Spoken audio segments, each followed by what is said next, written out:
Dober večer. Evo, naš čas je prišel.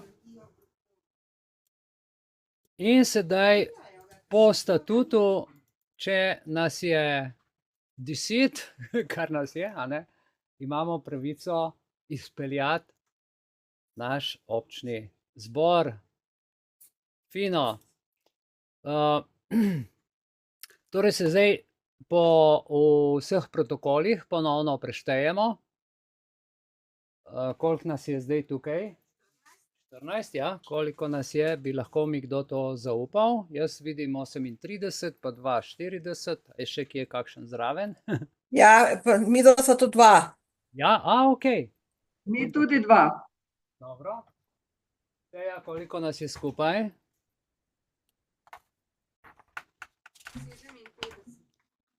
57. To pomeni, da smo trenutno sklepčni. Ponavljam, torej, glede na to, da smo sklepčni, ponavljam danes dnevni red rednega občnega zbora 6. in sicer pregled in potrditev sprejema letnega poročila 2024 Društva Belis in pod točko B sprejem aneksa k statutu Društva Belis.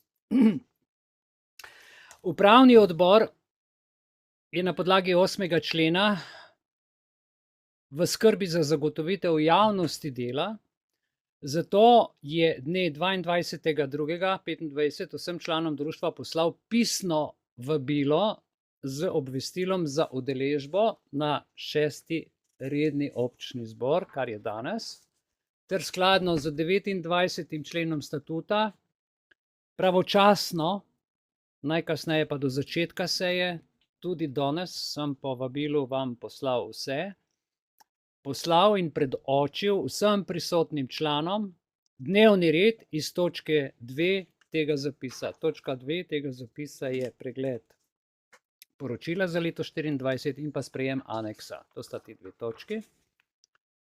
In sedaj, na podlagi pisnih obvestil članov društva, kakor tudi ožji in širši javnosti, s pričetkom ob, koliko je sedaj ura? Ja, zapiši. Na 6. rednem občnem zboru Društva Belis 1.3.25, torej je prisotnih skupaj, Teja, koliko? 57 članov Društva Belis z volilno pravico. Sklep, ki ga bomo zdaj sprejeli, po glasovanju bo pa odvisen od vas. Torej, pod točko A, ali se strinjate oziroma sprejemate letno poročilo za leto 2024, kot je pripravljeno. Če ima kdo proti, če bi kdo želel razpravljati, naj pove sedaj. Tukaj?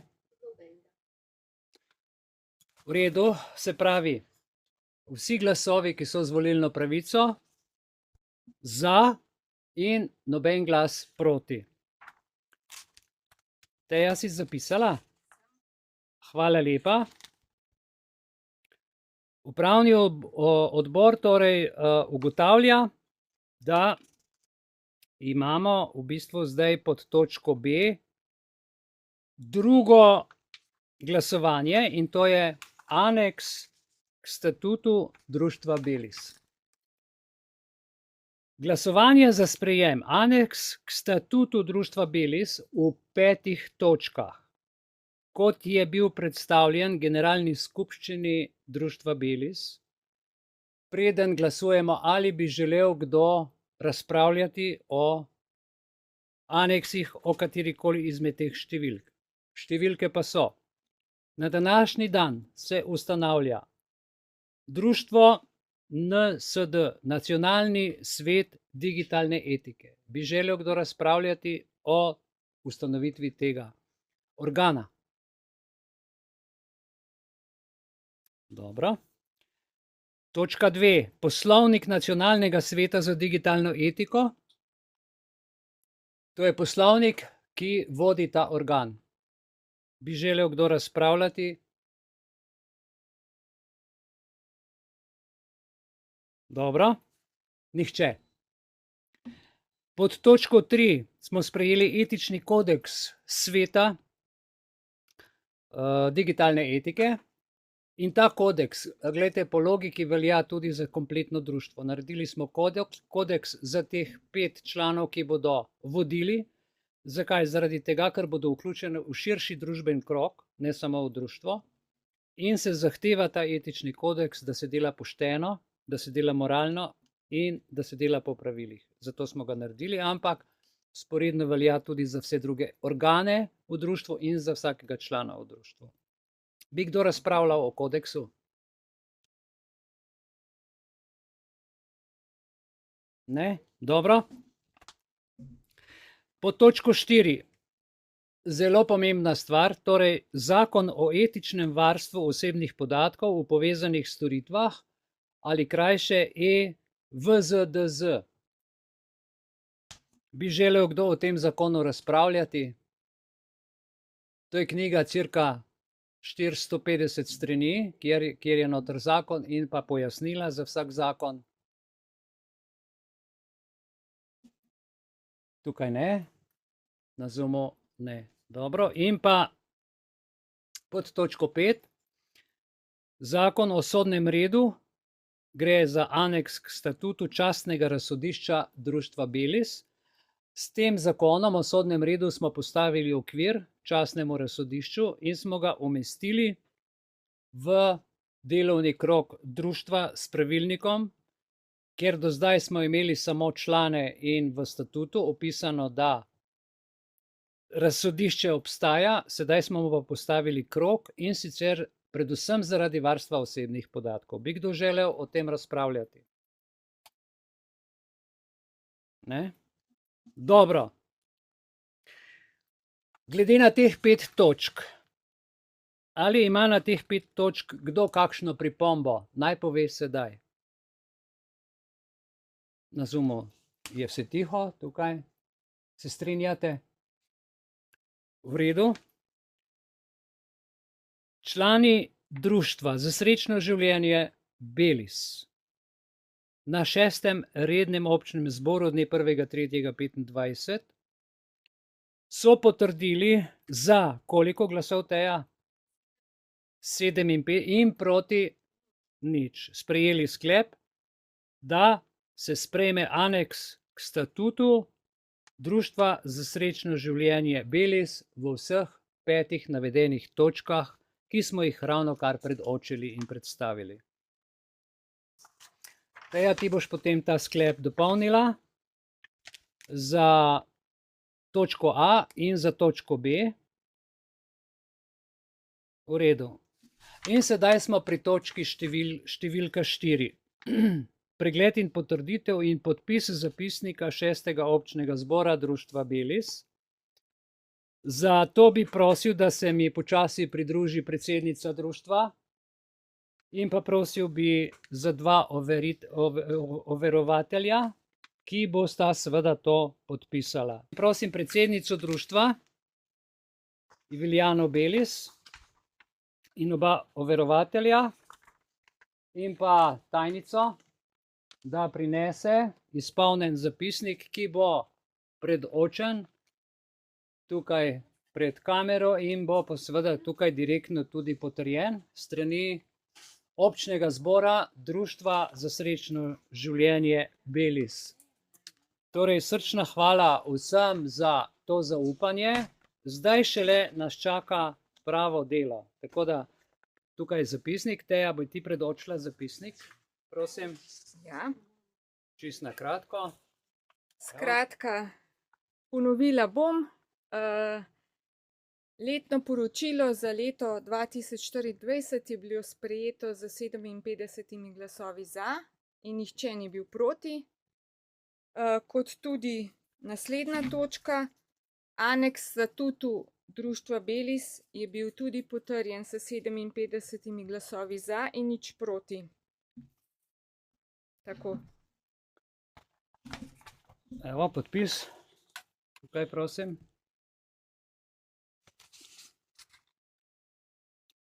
Žig.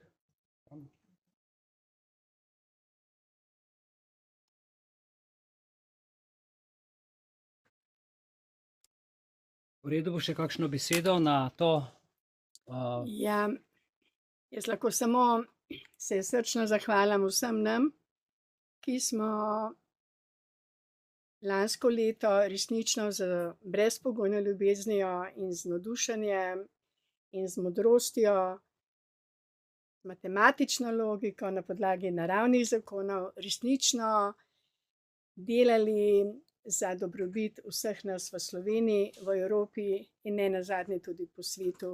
Srčno se zahvaljujem tebi, Mihael, za resnično delo, ki ga je težko ovrednotiti, še težje pa bi bilo ga narediti. To, kar si ti naredil, Mihael, je neprecenljive Ja, sem samo vrednosti. povezal skupaj vse vas in smo skupaj naredili. Ja, in veliko znanja in modrosti in ljubezni in sedenja na tem stolu je vključeno v to delo. Družina je to razumela, veliko si bil tukaj in to gre vse za dobrobit vseh nas. Ja. Zahvaljujem se vsem članom, predvsem naši čudoviti tajnici, ki je celo leto tako pridno delala zapisnike. Neprecenljive vrednosti je ta naša tajnica in Teja, iskreno hvala. Seveda pa se zahvaljujem vsem vam, ki na kakršenkoli način ali v mislih, ali konkretno, ali z idejami, ali tudi z spodbudami podpirate to delo. Jaz verjamem, da to leto bomo naredili še en velik korak naprej, v smislu, da bo ta naša prelepa Slovenija postala tudi duhovno razsvetljena, ljubeča do državljanov in da bo življenje na prvem mestu, predvsem srečno življenje. Toliko od mene danes. Najlepša hvala. Samo še štempelj moraš udariti. A tudi to, Ja, ok. tukaj, kjer piše žig, vidiš, tukaj. Najlepša hvala. Ja. Bravo. Izvoli. Zdaj pa prosim prvega overovitelja, da to potrdi. Takole, jaz tiskani, mi pa podpis. Lepo prosim.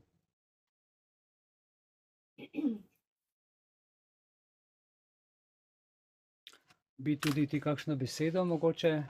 Ja, imam Izvoli. čas, da sem kot overovitelj takega zapisnika, Ja. da sem lahko celo leto v društvu, da črpam znanje, kolikor ga jaz lahko od našega Mihaela, in bom vesel, če mi bo še naprej tako stal ob strani v Enako. vseh težavah. Enako, tudi jaz tudi vračam isti kompliment. Hvala lepa. Hvala. Viktorija, lepo prosim. Še zaključni, evo. Podpredsednica častnega razsodišča. Tako da imamo, evo. Pa še kakšno besedo mogoče za zaključek? Dober večer in hvala vsem, ki smo pripeljali to zadevo do konca. Posebej lepa hvala Mihaelu, ker je res veliko vložil, da je to poročilo tako, kot si ga sploh nismo mogli predstavljati, da bo, ampak je vrhunsko. In samo eno besedo bi rekla. Ko je Mihael govoril o poslanstvu, sem se vprašala oziroma sem dobila spet razmišljanje o tem, kaj to poslanstvo je. In o priložnosti te 30-letnice tega društva Deteljica, kjer sem tudi jaz vključena, mi je prišla ena misel, ki sem jo mogla tam spregovoriti, pa bi jo tudi danes. Jaz vem, zakaj sem v Belisu. Zato, ker vem, kaj je moje poslanstvo. Moje poslanstvo je slediti resnici. Res slediti, s celim telesom, s celim življenjem. Zato me je pripeljalo tudi na taka področja. In rada bi povedala vsem, dajte mladim povedati, poslanstvo ni načrtovanje kariere. Poslanstvo je to, kar dela Mihael.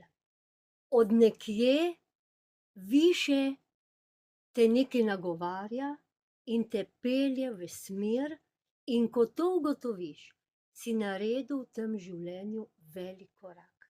Ker veš, kdo si, in zakaj si poslan v to življenje. Hvala, Mihael, da smo ob tvojem poslanstvu, da lahko tudi svojega živim. Tako da ugotovite, zakaj ste poslani na ta svet, v ta čas, to je poseben čas, ki ga zdaj živimo. In ko boste to ugotovili, boste nekaj storili za sebe. Nikoli več ne boste rekli, nič se ne splača, saj se nič ne da. To so najhujše besede, ki jih lahko izrekamo. Hvala lepa, Viktorija, za te čudovite besede. Srčna hvala. Hvala tudi tebi, Obogatila Mihael. si zelo ta večer s to In- mislijo. Ja, naj bo to za zaključek. Ja. In tam, kjer se naša poslanstva srečajo, smo močnejši. Smo močnejši. Ja, Hvala lepa. srečno. Ja. Ja, dovolite mi, da še predstavim z moje strani to čudovito delo, ki ga je Mihael resnično z ljubeznijo naredil. Jaz sem imela to možnost, da sem si včeraj zvečer do poznih jutranjih ur oziroma zgodnjih jutranjih ur pogledala in začutila sem veliko vrednost, da bi vsi mi, ki smo člani društva Belis, predvsem tisti, ki smo res aktivni, imeli to doma.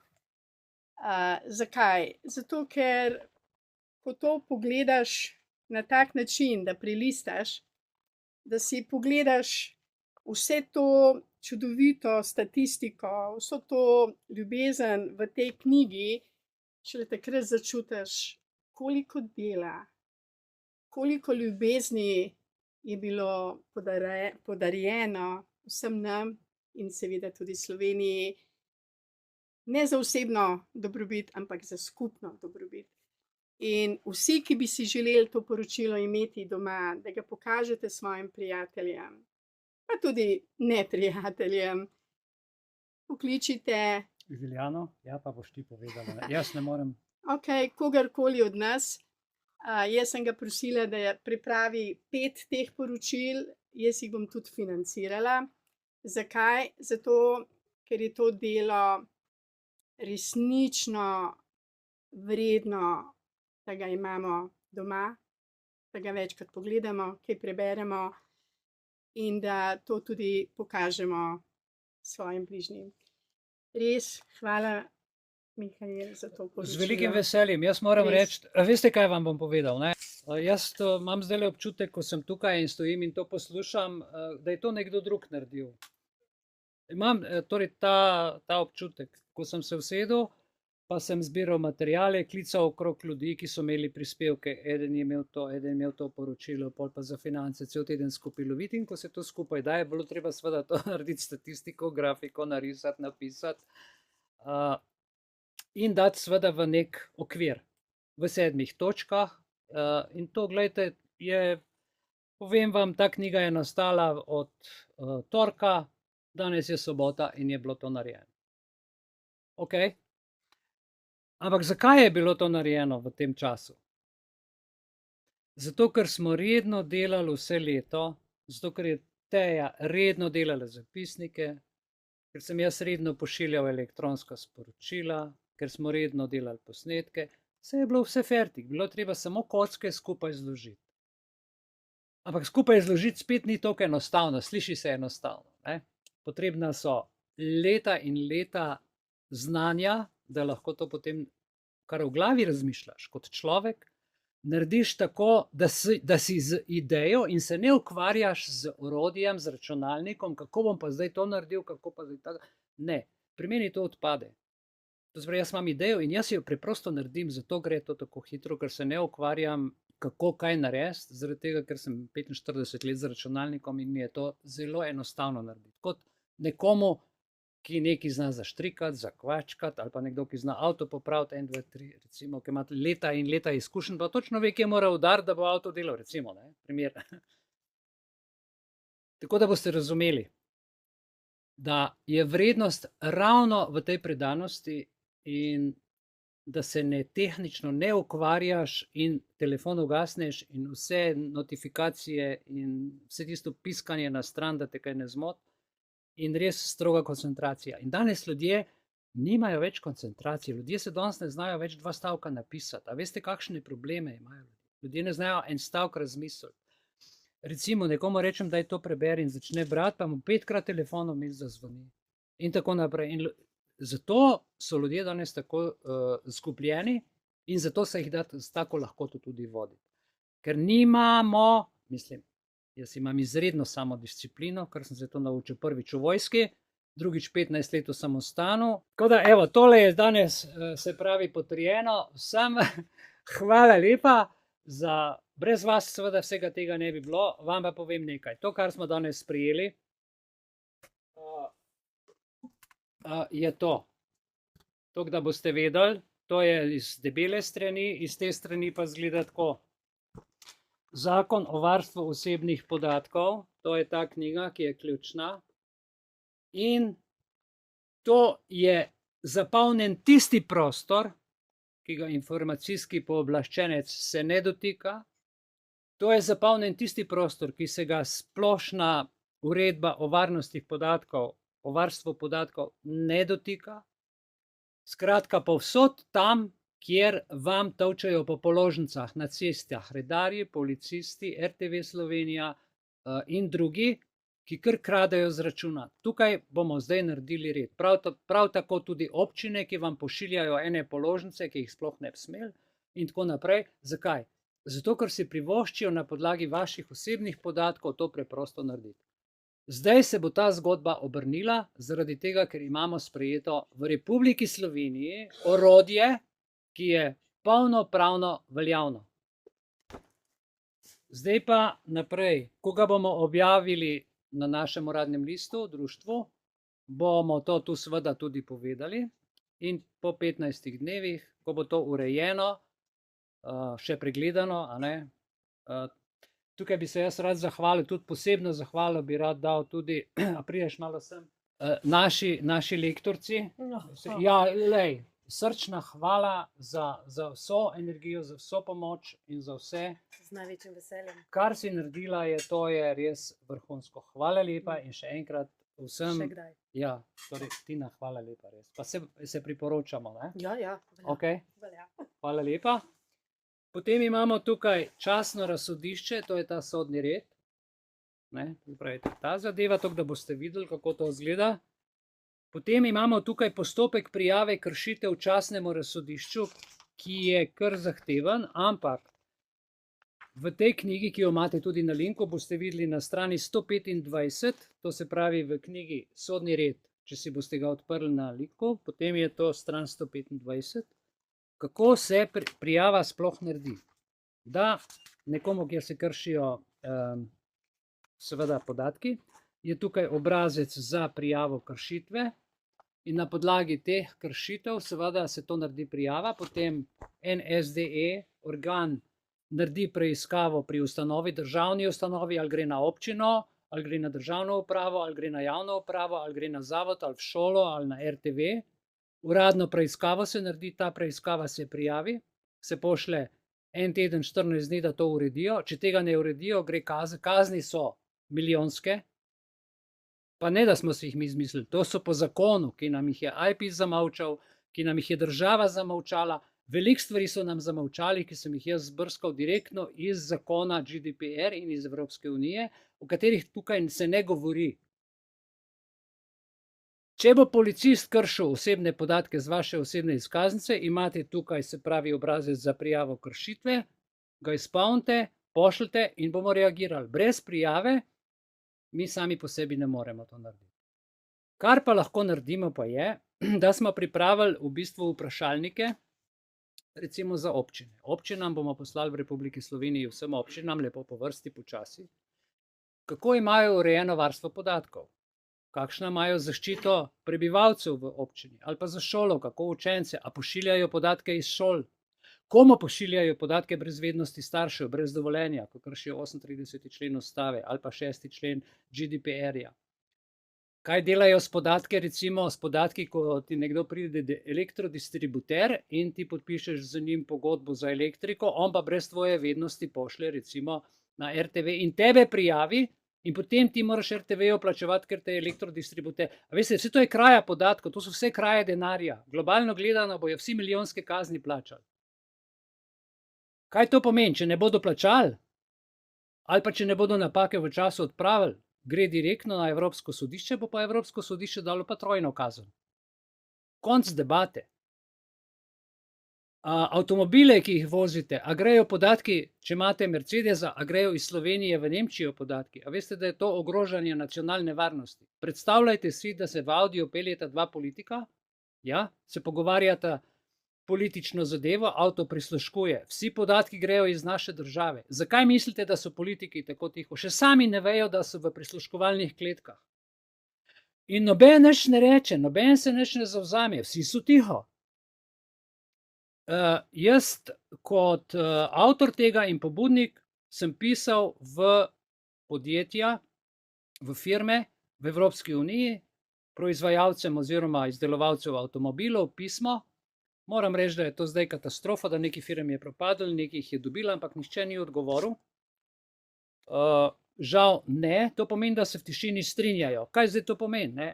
To pomeni, da bomo tudi njim poslali vprašalnik, kdaj in na kakšen način nekdo, ki kupi v Sloveniji avto, slovenski državljan, ki za njega velja slovenska zakonodaja, lahko v bistvu v avtomobilu izključi oddajanje tega signala v njihovo podjetje, ker to izkoriščajo za reklame, to izkoriščajo za profiliranje. V bistvu na račun teh podatkov oni izboljšujejo avta in služijo s tem, da vas ne vprašajo, če te podatke date. Pa so to pogovori, je to vaš obraz, je to hitrost vožnje, je to, kje ustaviš, kdaj ustaviš, koliko tankaš, vse se ve. Tudi koliko imaš gume napumpane, vse o vas vejo. Ja? Pa kdaj zaspite, pa kdaj ste utrujeni. Skratka, to se ne počne. Gre za stvari, ki so ključne za naše življenje in če tukaj ne bomo naredili reda, pomeni, da pride pametno mesto in se boš usedel v avto in če ne boš mogel podatkov izključiti, bo avto tebe izključil. S tem zaključujem nocojšnji večer. Povedal bi samo še to. Hvala lepa, da smo to sprejeli. Tukaj je potem še aneks in pa Nacionalni neodvisni strokovni svet za digitalno etiko in pa pravilnik njihov. Tako da imamo vse pripravljen, kar je treba, seveda je treba še malo polektorirati. Določene stvari, ki so prišle še naknadno v društvo kot ideje dodati in potem pa samo akcija.